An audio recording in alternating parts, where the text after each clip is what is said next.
Okay, let's jump right into this analysis. Picture a scenario that plays out, I don't know, 1,000,000 times a day. Somebody creates a meme, a few people chuckle, they hit share, and then suddenly, almost overnight, that exact same little joke just explodes. It transforms into this massive collective emotion. It literally becomes the identity and the shared frustration of millions of people. And we really have to look past the surface level here and ask, how does a simple internet joke evolve into a massive fixture of socio-political dialogue in a matter of days? Well, this brings us to a pretty critical question. Are we actually thinking for ourselves, or are we just, following the trend? We've got to ask if these massive waves of viral content are just harmless entertainment, or maybe a form of rebellion by a really frustrated generation. Or is there something much deeper happening here? Is this a signal of a massive structural shift in how we process reality that we're just completely failing to grasp? To really illustrate this, let's look at the phenomenon of the cockroach John of the party that was mentioned in the source material. Now, this started out purely as satirical viral internet joke. And to be clear, the issue we're looking at isn't whether the message of this specific satire is right or wrong, or if it leans left or right. We are staying totally neutral on that. What's absolutely crucial is analyzing the mechanics. How does a fleeting joke become an entrenched digital identity literally overnight? How does satire transition into a rallying cry so unbelievably fast? And that leads us to a pretty chilling realization. It plants the seed of this invisible force operating right behind the scenes. Are we actually living our own thoughts, or are algorithms quietly, invisibly writing them for us? Your digital autonomy might be way more compromised than you think. We're interacting with systems designed to lead us down very specific psychological paths. And the crazy part is, it's happening entirely under the radar. All right, let's move into section 1, from information to emotion.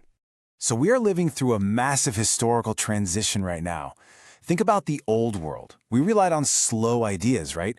A book was written, people read it over weeks, debates happened, and ideas actually took time to digest. But in the new world, it's all about fast reactions, memes, and emotional contagion. Today, every single person is a broadcaster. Every smartphone in our pockets is basically a global media institution. We've completely replaced the deliberate processing of information with this rapid-fire ecosystem of instant reactions. Because here's the thing about this new world. It's not just raw facts and information that spread anymore. What truly goes viral? Emotion, anger, humor, fear. These travel at light speed across the web. The fastest spreading contagion on the internet isn't a computer virus, it's crowd energy. It's chaotic, it's instant, and it completely overwhelms our logical processing with sheer emotional weight. Which brings us to section 2, the Gen Z factor. So if we want to understand this, we have to look at a generation that has watched wars, elections, huge successes, and massive failures unfold live on their feeds. For Gen Z, memes aren't just passing jokes. They're a primary language. Satire is literally how they hold a dialogue. When traditional systems feel incredibly complex or just hopelessly broken, humor becomes a fierce resistance. It becomes a vital voice for the unheard. People aren't just connecting over intellectual ideas anymore. They're connecting through shared frustrations and raw emotions that validate their experiences. Okay, let's look at how this builds up in section 3, the attention economy trap. So, what exactly is the attention economy? Basically, it's a highly engineered environment where algorithms don't just show you neutral content, they actively shape your attention. Step by step, they dictate who you laugh at, who you get angry with, and who you fear. It completely strips away the illusion of choice.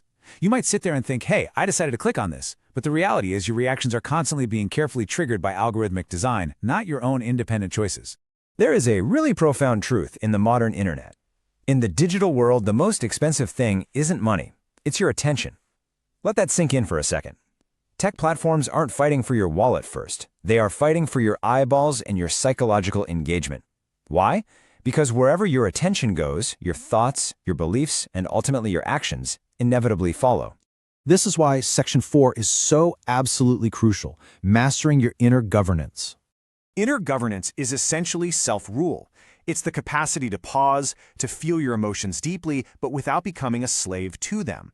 It's about maintaining your cognitive sovereignty while standing right in the middle of a screaming digital crowd.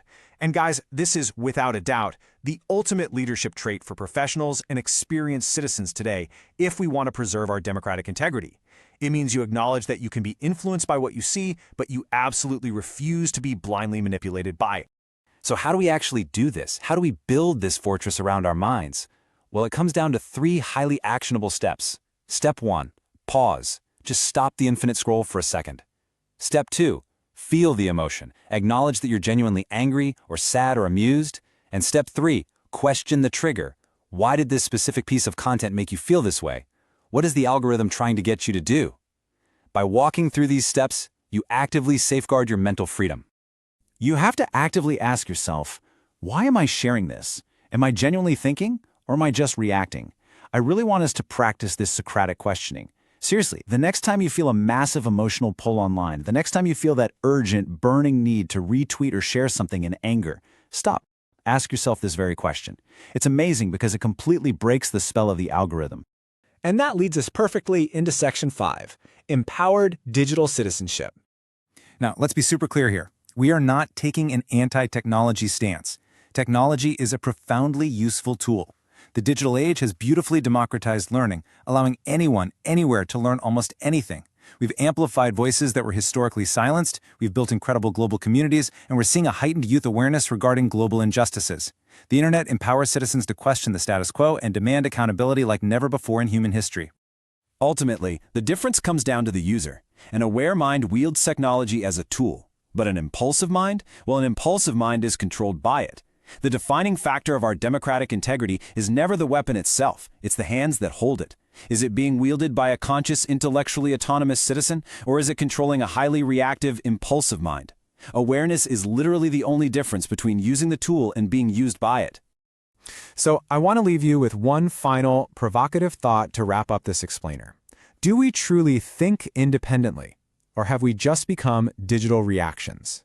The greatest strength of any democracy isn't just its constitution, it's citizens who can think, feel, ask questions, and avoid losing themselves in the digital crowd. I really want you to ponder this. Drop a comment and tell me, how are you maintaining your cognitive sovereignty today? Master your inner governance, and we will see you next time.